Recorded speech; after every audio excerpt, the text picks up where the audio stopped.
السلام علیکم ورحمۃ اللہ وبرکاتہ۔ بسم اللہ الرحمن الرحیم۔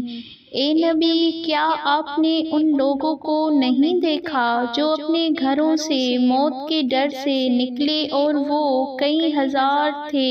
بس اللہ نے ان سے کہا تم مر جاؤ، پھر اس نے ان کو زندہ کر دیا۔ بے شک اللہ لوگوں پر فضل کرنے والا ہے، لیکن اکثر لوگ شکر نہیں کرتے۔ اور تم اللہ کی راہ میں لڑو اور جان لو کہ بے شک اللہ خوب سننے والا، خوب جاننے والا ہے۔ کون ہے جو اللہ کو قرض حسنہ دے، پھر اللہ وہ مال اس کے لیے کئی گنا بڑھا دے؟ اور اللہ ہی تنگی کرتا ہے اور فراخی کرتا ہے، اور تم اسی کی طرف لوٹائے جاؤ گے۔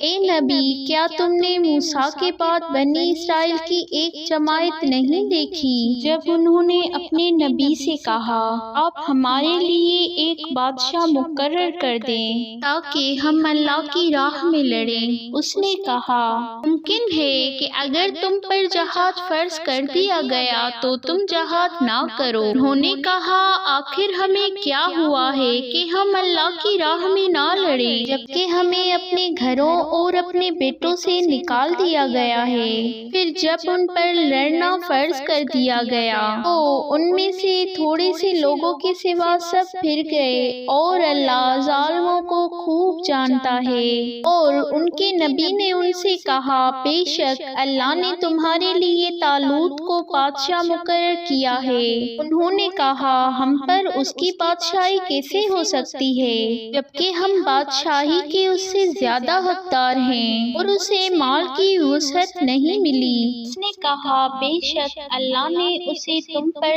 چن لیا ہے اور اسے علم اور جسم دونوں میں زیادہ کشادگی دی ہے، اور اللہ جسے چاہتا ہے اپنا ملک عطا کرتا ہے، اور اللہ بڑا وسعت والا، خوب جاننے والا ہے۔